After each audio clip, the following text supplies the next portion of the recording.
Magandang araw muli mga bata. Tayo ngayon ay sa ika-4 na linggo na ng quarter 1.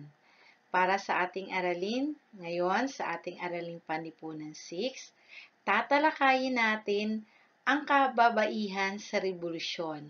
Ito ay mula sa kasanayang pampagkatuto or essential competencies na tatalakay ang partisipasyon ng mga kababaihan sa Rebolusyong Pilipino. Muli, ito ang inyong guro sa Araling Panlipunan, si Ginang Christy R. de la Cruz. Handa na ba kayo makinig muli mga bata? Marami muli tayong matutunan sa araw na ito mga bata. Dito, matutunan natin kung gaano ba kahalaga ang papel ng mga kababaihan ng unang panahon. Ang mga babae daw ay kawangis ng ating mga nanay. Of course, lahat tayo ay may mga nanay, di ba? Sila ang laging kabalikat natin sa lahat ng mga gawain sa bahay. Kung mayroon man tayong suliranin o problema, maaari natin itong sabihin sa ating mga nanay. Ginawa niyo ba ito mga bata? Higit sa lahat, walang kapantay ang pagmamahal ng kanilang ibinibigay sa atin. So ngayon, ang worksheet na ito ay magdadala sa atin ng tunay na pagpapahalaga sa kababaihan. Sa kanilang sakripisyo mula sa pamilya hanggang sa ating inang bayan. Ang panahon ng revolusyon ay panahon ng mahuhusay na pakikidigma at katalinuhan ng mga kalakihan ng unang panahon. Sa pagnanais makatulong sa bayan, pinili rin ng mga kababaihan noon na tumulong sa paraan na kanilang kayang gampanan. Sa huling bahagi ng gawain, ating mapahalagahan ang pagkabayani ng mga kababaihan. Magiging huwara natin sa kasalukuyan ang kanilang gintong pamana sa bayan. Bago tayo magpatuloy sa ating aralin, balik-aral muna tayo. Ang nakita ninyong larawan ay isang mahalagang personalidad sa panahon ng Katipunan. Siya ay walang iba kundi si Gregoria de Jesus. Siya ay kilalang lakambini ng Katipunan dahil napangasawa niya ang supremo ng Katipunan na si Andres Bonifacio. Siya ay naging asawa nito sa edad na 18 taong gulang. Sa kabila ng kanyang kabataan, malaki ang kanyang naging ambag o nagawa na tulong para sa Katipunan dahil siya ang tagapagtago ng mga sikretong dokumento upang hindi matunto ng mga plano ng pangkat laban sa mga Espanyol. Ang kababaihan noon, nakasapi ng Katipunan, sila ang nagsisilbing tagapangalaga ng may sakit na katipunero. Ibig sabihin, parang sila yung mga frontliners na kapag nagkaroon ng pagkipaglaban ang mga kalalakihan at nagkaroon ng mga sugatan, sila ang nagiging tagapangalaga. Sila ang naging katuwang upang magamot ang mga katipunero at muling makabalik sa pakipaglaban sa mga Espanyol. May isa pa tayong babaeng tatalakayin sa susunod na slide. Ito pa mga bata.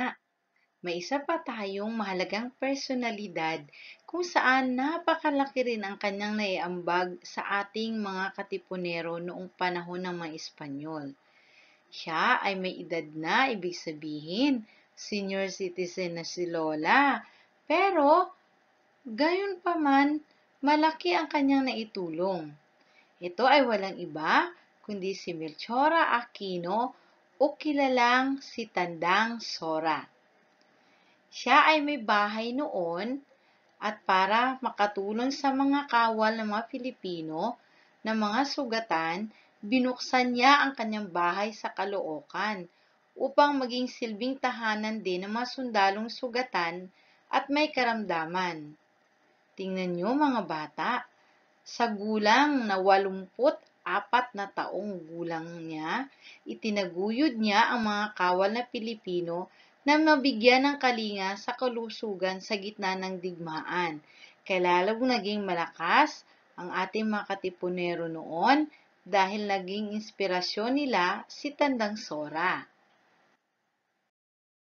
Mula sa napag-alaman natin sa dalawang mahalagang personalidad na si Gregoria de Jesus at si Melchora Aquino, buuin natin ang Venn diagram para mapaghambing ang dalawang babaeng makabayan.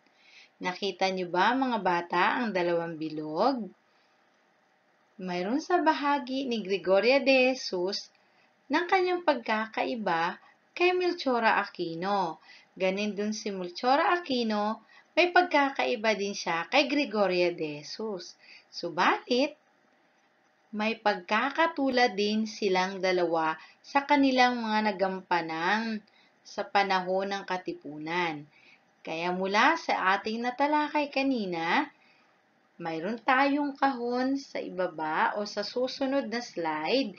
Titignan niyo mabuti ito at babasahin ninyo. Pagkatapos ay isulat ang titik diyan sa bilang kung saan ito ay para sa bahagi ni Gregoria de Jesus o bahagi ni Melchora Aquino.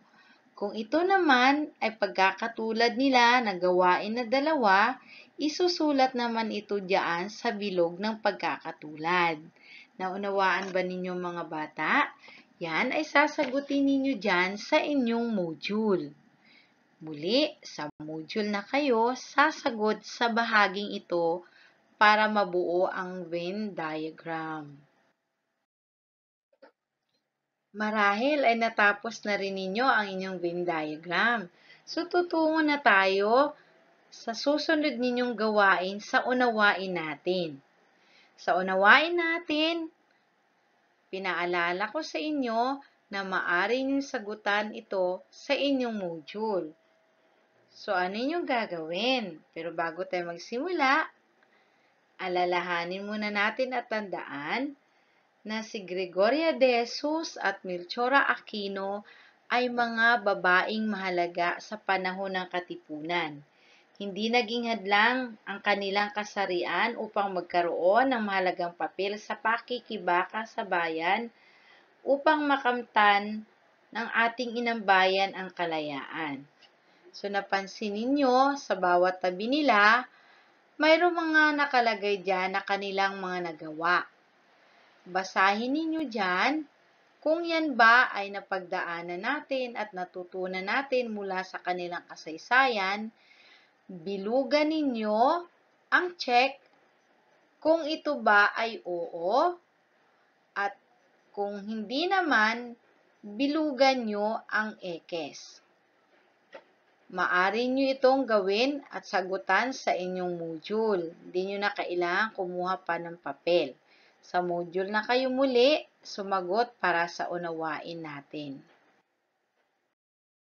Kanina, narinig ninyo na ang mga kababaihan noon sa panahon ng Katipunan ay nagsisilbing manggagamot. Sabi ko nga sa inyo, sila ang ngayon ang tinatawag nating mga frontliners.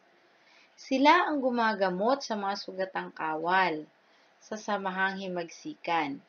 Sila rin ang nagsisilbing bantay sa mga pumapasok na kawal na Espanyol sa kampo ng mga Katipunan. Mula sa inyong natutunan, isulat ang letrang T sapat lang kung tama ang pangungusap. At letrang M naman kung mali. Ang gagawin ninyo, isulat ang inyong sagot sa tabi ng bilang dyan sa inyong module. Yan po ay mula 1 hanggang 10. Magsimula na kayo. Kung paghambingin daw natin ang mga babae ngayon at noon, malaki ang pagkakaiba ng antas ng kababaihan noon. Dahil sa sinaunang lipunan noon, sila ay mga matatapang, nakikipaglaban din sa mga sundalong Espanyol para makamit lamang ang kalayaan ng ating bayan. Ang kanilang pagnanais ay magkaroon ng kalayaan ang bayan laban sa mananakop. Kaya't karamihan sa mga kababaihan noon, mga bata, ay sumasapi sa samahang katipunan upang makalaya sa kamay ng mga Espanyol ang ating mga ninuno noong unang panahon. Para sa bahaging ito ng suriin natin, sasagutan nyo na naman ang mga katanungan na sumusunod diyan sa page 5 o pahina 5 ng inyong module. Ano po ang inyong gagawin? Basahin natin ang panuto. Bilugan ang thumbs up kung ang pahayag ay naglalarawan ng katangian ng kababaihan sa himagsikan, at thumbs down naman kung hindi. Yan ay may 10 pangungusap o 10 katanungan. So, maaari niyong sagutan ito sa inyong module sa pamagitan ng pagbilog lamang ng tamang sagot. Bilang panghuli naman na inyong gagawin, sasagutan ninyo ang tayain natin. Saan nyo ba ito gagawin, mga bata?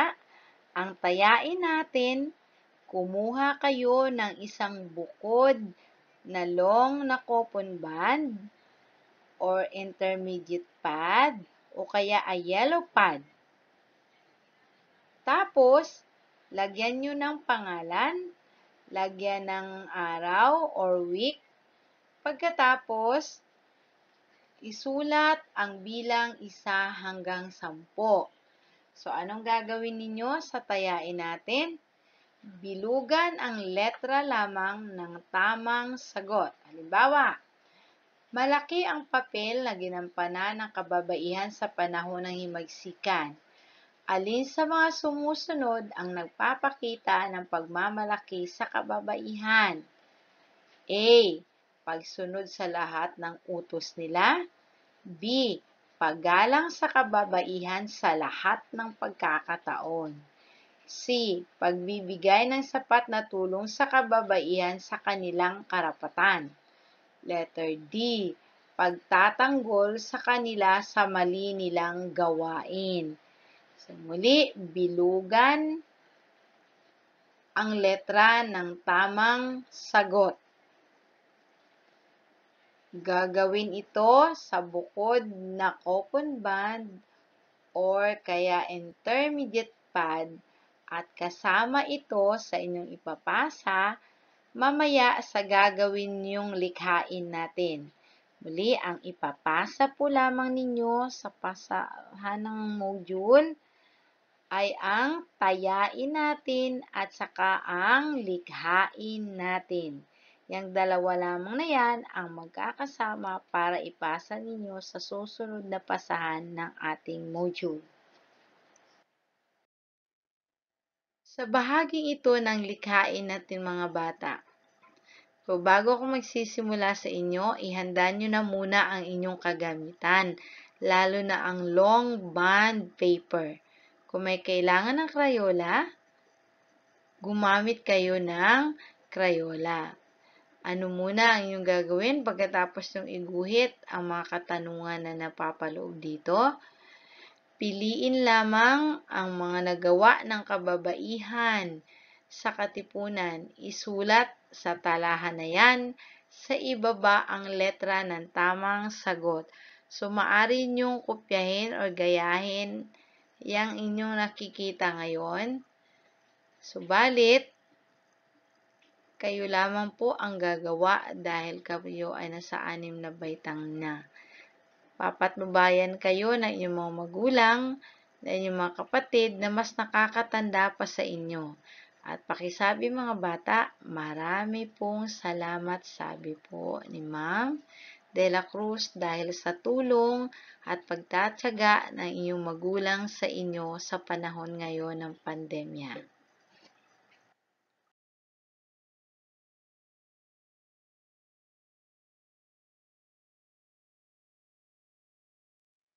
Thank you, children, for watching. Muli, ito ang inyong guro sa Araling Panipunan, si Ginang Christy R. de la Cruz. Nawa ay nagustuhan ninyo ang aralin natin ngayong linggo. Kaya kung maaari, sagutan na po ninyo.